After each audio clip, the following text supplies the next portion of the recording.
تمام. احنا بقى عايزين يبقى عندنا انا عايز اقول لك حاجه نتكلم في الكره المصريه. بعد ما وائل يقول هقول لك حاجه في موضوع الناشئين. هات لي حد في النادي الاهلي او اهلاوي لما الزمالك بيخسر ما بيبقاش فرحان، بيبقى فرحان تمام. بس هو في حاجه مشكله بقى بعيده عن الفرح والزعل. انت حزين على الكره المصريه عامه، على اللي بيحصل في الكره المصريه.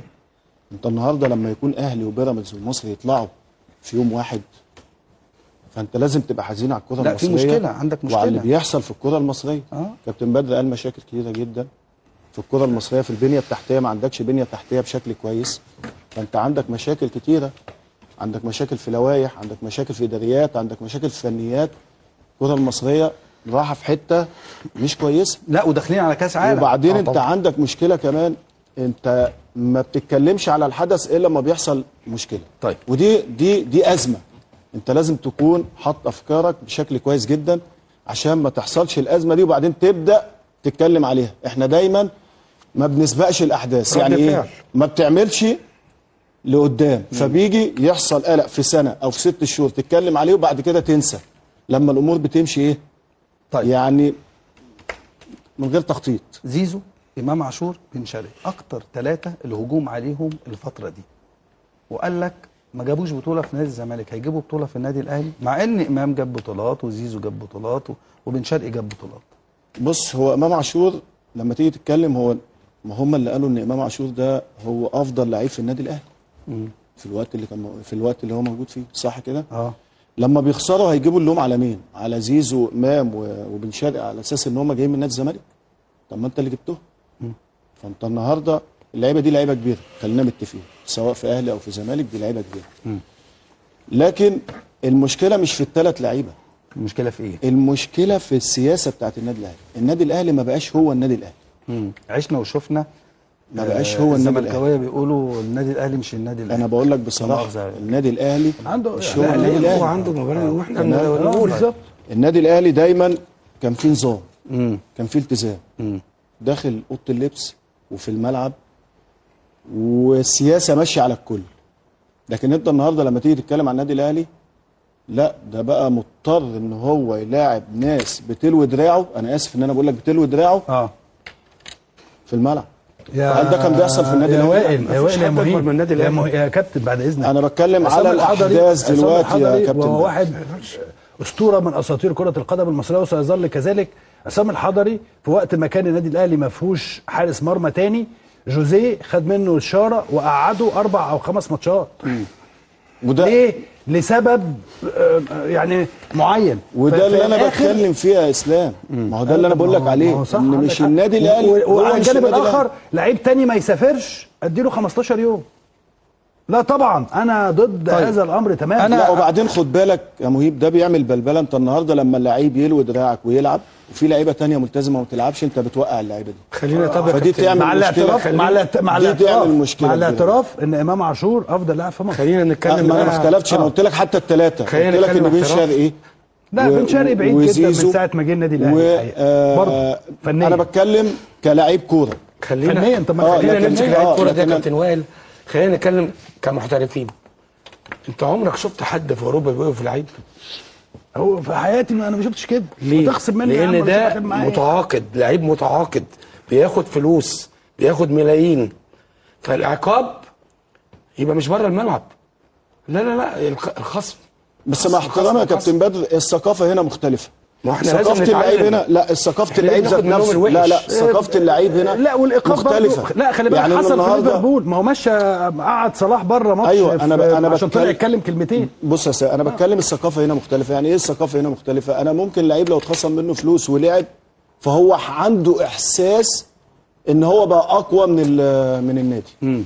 فدي مشكله كبيره جدا. لا مش زي بره. لا ما هو لازم لا ده بص، ما احنا لازم نفرق بين الهواه والمحترفين. يا كابتن بدر، اما يبقى محترف يبقى عنده عقليه احترافيه بحته. فين العقليه الاحترافيه هنا في مصر؟ بس خلاص. طيب ما هو انا لسه بقول ما تقارنش ان احنا زي اوروبا. ايوه يبقى الكره المصريه بالظبط كوره مش محترفه، يعني مش احترافيه، كوره هوائيه. من اول النقط من اول النقط يا كابتن بتاعت ان انت احنا اولا ما عندناش بيئه مناسبه ان انت تبقى محترفين خالص. احنا بنقول ان احنا محترفين عشان ان انت ما بتقيمش لعيبه بشكل فني كويس، انت بتدي لعيبه مبالغ مهوله ما يستاهلوهاش، مش ما يستاهلهاش فنيا، ممكن ما يستاهلهاش ان هو ما بيديش المردود.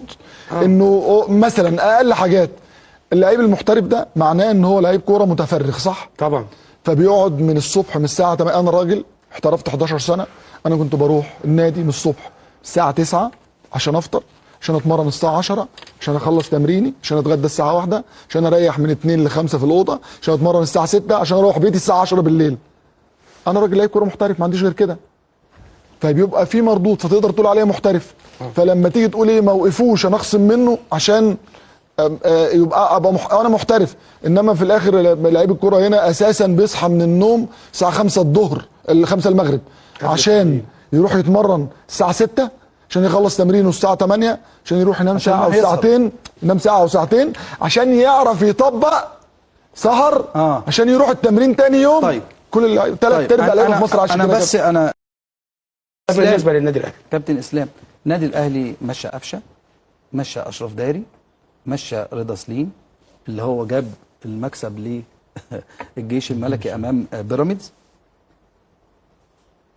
مشى جراديشار، جاب كاموتش، جاب عمرو الجزار ما لعبش ولا ماتش، جاب مروان عثمان ما يعني هو راس حربه ما بيلعبش راس حربه، هادي رياض ما شفناهوش الا يعني اما ياسين مرعي اتصاب، يوسف بالعمري ما كانش مقتنع بيه ترب.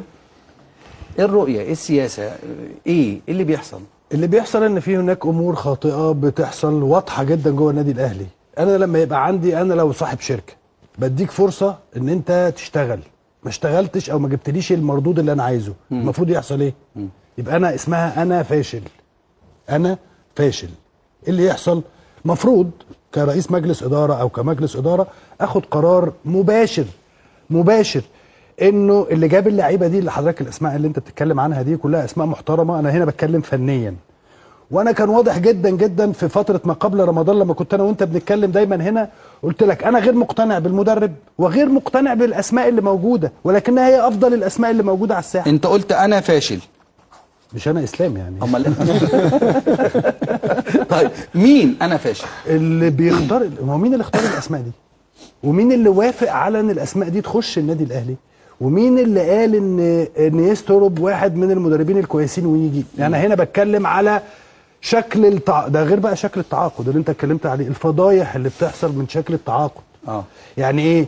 يعني انا عملت مشكله مع كولر وكانت اول مره نشوفها في تاريخ النادي الاهلي.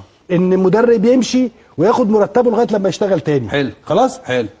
وخدت ودي اتقرصت وكلنا طلعنا وقلنا خطا وهيعدي وبتاع. يا نهار اسود عليا، تيجي تاني في ريبيرو، قول ريبيرو خلاص الموضوع انتهى، وهو الراجل شايف ان هو ليه سنه والنادي الاهلي شايف ان هو ليه 3 شهور. ما اتعلمتش برضه لان الراجل اشتكى وخد فلوس. برافو عليك.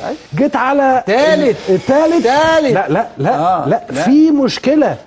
انت عايز لسه تكمل باسامه هلال وتكمل بعبد الله شحاته وتكمل بالطقم ده؟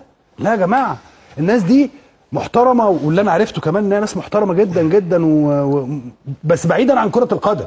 ممكن حضرتك نشغله مثلا مدير تعاقدات في شركه بقى او حاجه. مين؟ اسامه هلال وعبد الله. اللي غلط مين؟ ما هو انا بالنسبه لي اللي غلط الاثنين دول. لا، مين اللي اختار المديرين الفنيين؟ ومين اللي كتب العقود؟ هما الاثنين دول. هل ممكن حد يطلع يقول لنا؟ لا، انا مش هقدر اقول. يعني هو ده اللي واضح. اللي وافق برضه، خلي بالك برضه، هو في الاخر برضه زي ما الكابتن خطيب الاشاده كلها بتبقى ليه، صحيح، او الاشاده كلها يعني بتتجه بنسبه كبيره ليه. النقد برضه ممكن، يعني كابتن خطيب اولا كده صفقات يناير ملوش علاقه بيها خالص. هل حد يعرف الكلام ده؟ محدش يعرف.